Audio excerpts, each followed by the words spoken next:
Hello नमस्कार दोस्तों। आज एक महत्वपूर्ण रीड के लिए सीरीज जिसको देखकर आप खुद चौंक जाओगे कि क्या ऐसा भी हो सकता है क्या। अब आपके सामने मैं ये एक पेपर है, रीट 2022 शिफ्ट सेकंड का पेपर है और इसके अंदर आपको दिख रहे हैं कक्षा 6 प्रश्न संख्या 62, कक्षा 6 प्रश्न संख्या 59। ठीक है, अब ये एक ही क्लास की एक ही बुक में से इतने सारे प्रश्न, ठीक है, ये सारे के सारे मैं आपको प्रमाण सहित बताऊंगा कि एक ही बुक से इतने सारे प्रश्न कैसे आ सकते हैं। आखिर वो कौन सी ऐसी किताब है जिस किताब में से इतने सवाल रीट के अंदर, मैं केवल एक पेपर बता रहा हूं, ऐसे ऐसे रीट के अंदर 3 पेपर हुए थे, उन तीनों का एनालिसिस करेंगे कि इतने प्रश्न एक ही किताब में से कैसे आ सकते हैं और वो कौन सी किताब है। आखिर हमें वो किताब को ढूंढना है, उस किताब में इतने प्रश्न कैसे आ गए और वो ऐसी एक खास किताब कौन सी है। तो चलिए वो आपको किताब मैं दिखाने वाला हूँ। तो ये है वो किताब, आप देख सकते हो, सामाजिक विज्ञान, हमारे अतीत भाग फर्स्ट आप देख सकते हो। और ये कौन सी क्लास की है, आप देख करके चौंक जाओगे पहले कि इतनी छोटी सी क्लास में से इतने सवाल। अब आप देख सकते हैं ये कक्षा 6 के लिए इतिहास की पाठ्य पुस्तक। इस पाठ्य पुस्तक के में से 10 से 12 सवाल पूछा जाना, वाकई ये किताब कितनी महत्वपूर्ण है। आपको मैं इस किताब के पृष्ठ संख्या सहित और प्रमाण सहित आपको मैं बताऊंगा। और खास बात तो ये है कि इस किताब में जो लिखा वो हूबहू आपको इस प्रश्न पत्र में देखने को मिलेगा। तो आज का वीडियो बहुत ही महत्वपूर्ण रहने वाला है। तो दोस्तों, नए हो तो इस वीडियो को लाइक करें, शेयर करें और सब्सक्राइब करना ना भूलें। तो दोस्तों, चलते हैं हमारा आज का पहला प्रश्न। वास्तव के अंदर एक छोटी सी किताब और इस किताब में से इतने सारे प्रश्न, ठीक है। तो आपने अभी तक इस किताब को नहीं पढ़ा है तो जरूर इस किताब को पढ़ लीजिएगा, क्योंकि आपको बहुत सारे सवाल इस किताब में से देखने को मिलेगा। ये रीट 2022 का प्रश्न पत्र है, सामाजिक अध्ययन देख लीजिए, भाग 4B। ठीक है, ये ऑफिशियल प्रश्न पत्र हैं, आप वेबसाइट पर जाकर के चेक भी कर सकते हो। ठीक है, चलिए चलते हैं। आज का पहला सवाल देखिए आप, इस किताब इस पिटारा का। तो पहला सवाल देखिए, कौन से बौद्ध ग्रंथ में बौद्ध संघ या मठों में रहने वाले लोगों के लिए नियमों का संग्रह था। ठीक है, ये कक्षा 6 की पाठ्य पुस्तक है और पृष्ठ संख्या 62। देखते हैं इसके अंदर कौन सा सवाल है। आप देखिए पृष्ठ संख्या 62, ये आप यही किताब है और ये आपको पृष्ठ संख्या 62 दिखाई दे रहा है। ठीक है, अब देखिए प्रश्न, देखिए आप प्रश्न और किताब की लैंग्वेज, अब आप समझ गए होंगे कि वाकई हूबहू प्रश्न। देखो प्रश्न क्या है, कौन से बौद्ध ग्रंथ, अब देखिए आपको दिखाई दे रहा है, कौन से बौद्ध ग्रंथ में बौद्ध संघ या मठों में रहने वाले लोगों के लिए नियमों का संग्रह था। ठीक है, ये ही देखिए, संघ में रहने वाले बौद्ध भिक्षुओं के लिए ये नियम विनय पिटक ग्रंथ में मिलते हैं। ठीक है, विनय पिटक ग्रंथ में मिलते हैं। ठीक है, ये प्रश्न आ गया। ठीक है, अगला सवाल देखिए, अगला सवाल आपको दिखाई दे रहा है, भारतीय दर्शन की 6 पद्धति यानी कि 6 दर्शन में कौन शामिल है। सत्यार्थ प्रकाश, वैशेषिक, महाभारत, उपनिषद। ये इसी किताब में 59 पृष्ठ पर आपको दिखाई देगा। ठीक है, 59 पृष्ठ आपको दिखाई देता हूँ। देखिए मैं इसी किताब के अंदर, वाकई ये किताब जादुई किताब है। आपको इस किताब को अध्ययन कर लेना है, क्योंकि आपको बहुत सारे सवाल इसी किताब में से देखने को मिल जाएंगे। ये देखिए पृष्ठ संख्या आपको बता देता हूँ, ये 59, ये प्रश्न देखिए, ये भारतीय दर्शन की 6 पद्धति यानी 6 दर्शन, इसके अंदर कौन कौन से, वैशेषिक, न्याय, सांख्य, योग, पूर्व मीमांसा और वेदांत या उत्तर मीमांसा। ठीक है, तो इनमें से कौन सा राइट कौन सा है, तो इसमें से बी है वो राइट है। ठीक है, अगला सवाल देखिए, इसी का आगे अगला सवाल देखिए आप, पश्चिमी एशिया में एशिया के यूनानी शासक सेल्यूकस निकेटर के राजदूत के रूप में मौर्य काल में भारत कौन आया? फायान, श्वेनचांग, इच्छिंग या मेगिस्तनीस? ये कक्षा 6 इसी किताब के अंदर पृष्ठ संख्या 70 पर आपको देखने को मिलेगा। चलते हैं पृष्ठ संख्या 70 पर। बिल्कुल ये आपको जादुई किताब आपके लिए रामबाण है। जिन्होंने कुछ नहीं पढ़ा है उनके लिए रामबाण ये किताब साबित होगी। आपको ये देख लीजिएगा सीधाई क्या लिखा? मेगिस्तनीस चंद्रगुप्त के दरबार में पश्चिमी एशिया के यूनानी राजा सेल्यूकस निकेटर का राजदूत था। ठीक है, स्पष्ट लिखा है उन्होंने, किसी भी प्रकार की कोई इन्होंने लाइन को कट करने की कोशिश नहीं की। पश्चिमी एशिया के यूनानी शासक सेल्यूकस निकेटर के राजदूत के रूप में मौर्य काल में भारत कौन आया? ठीक है, ये मेगिस्तनीस। चलते हैं अगला सवाल। देखिए अगला सवाल, देखिए आप अगला सवाल देखिए क्या लिखा है? अरिकामेंडू के विषय में पूर्ण सत्य कथन बताइए। ठीक है, ये इसी पुस्तक में 87 पृष्ठ पर है। चलते हैं 87 पृष्ठ की ओर। ये आपके सामने 87 पृष्ठ संख्या है और ये आप देख रहे हो अरिकामेंडू। ठीक है, प्रश्न भी देख लीजिएगा। अरिकामेंडू के विषय में पूर्ण सत्य कथन बताइए। पहला देखिए, ये पुडुचेरी में स्थित था। इसमें देखिए अरिकामेंडू पुडुचेरी में। ठीक है, दूसरा देखिए अरिकामेंडू महत्वपूर्ण पतन था। इसमें देखिए ये एक पतन था। ठीक है, और तीसरा देखिए या एफोरा जैसे पात्र मिले हैं। ये स्पष्ट लिखा हुआ है, एफोरा जैसे पात्र मिले हैं। ठीक है, इसका मतलब ये तीनों ही ऑप्शन सही है। इसका राइट आंसर क्या हो जाएगा? ए। ठीक है, इसी तरह बिल्कुल हूबहू प्रश्न आपको देखने में मिल रहा है। इसी तरह आपको इस किताब का पूरा सारांश भी आपको देखने को मिलेगा। ठीक है, आगे देखिए, चीनी तीर्थयात्री श्वेनचांग किस राजा के दरबार में थे? प्रश्न को देखिए आप, चीनी तीर्थयात्री श्वेनचांग किस राजा के दरबार में थे? चंद्रगुप्त, समुद्रगुप्त, हर्ष, कनिष्क। इसी किताब के अंदर कक्षा 6 की किताब पृष्ठ संख्या 106। चलते हैं 106 की ओर।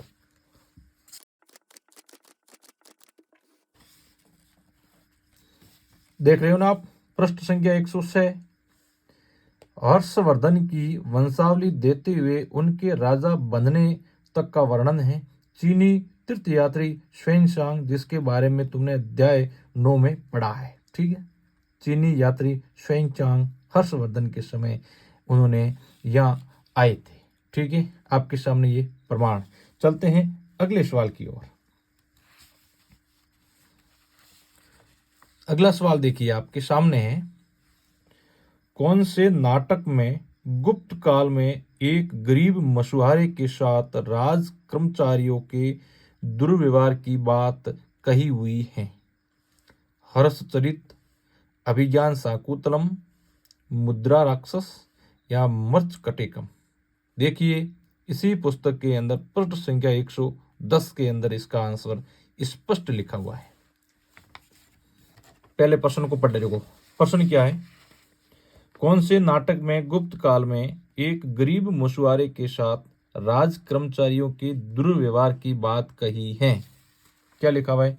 अभिज्ञान शाकुंतलम दुष्यंत नामक एक राजा और शाकुंतला नाम की एक युवती की प्रेम कहानी है। इस कहानी में एक गरीब मछुआरे के साथ राज कर्मचारियों के दुर्व्यवहार की बात कही गई है।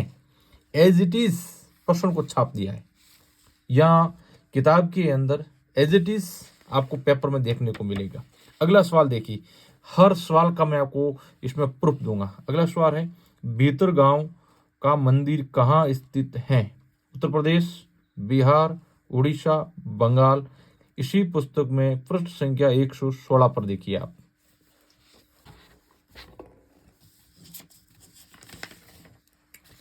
प्रश्न क्या है? भीतर गांव मंदिर कहाँ स्थित है?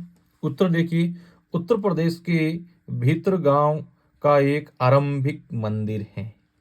भीतर गांव का कहाँ है? उत्तर प्रदेश में। बिल्कुल एज इट इज किताब का प्रश्न, जो किताब का लाइन है उसको ऑप्शन के रूप में डाल करके आपको रिट के अंदर पूछा जा रहा है। और बहुत सारे प्रश्न आपको बताऊंगा, आप देखते जाइए इस वीडियो को, अंत तक वीडियो को देखना है आपको। कितने सारे प्रश्न जिनके प्रमाण सहित मैं आपको बता रहा हूँ।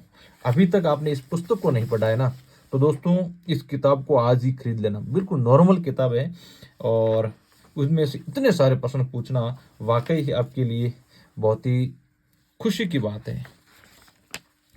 अगला सवाल देखना आप, फैंस के बारे में कौन से कथन पूर्ण सत्य है? ये कथन दिया हुआ है, कौन सा कथन पूर्ण सत्य है? कक्षा 6 पृष्ठ संख्या 29 पर, कक्षा 6 की इसी किताब के अंदर पृष्ठ संख्या 29 के अंदर इसका आंसर लिखा हुआ है। चलते हैं पृष्ठ संख्या 29 की ओर। देखिए ये पृष्ठ संख्या 29, ठीक है, और ये इस बॉक्स के अंदर लिखा है फैंस। प्रश्न और उत्तर आप देख लीजिए, ठीक है। ये प्रश्न है, इसमें पहला है फैंस की खदानें मेहरगढ़ में मिलती हैं। दूसरा है फैंस प्राकृतिक तौर पर पाए जाते थे।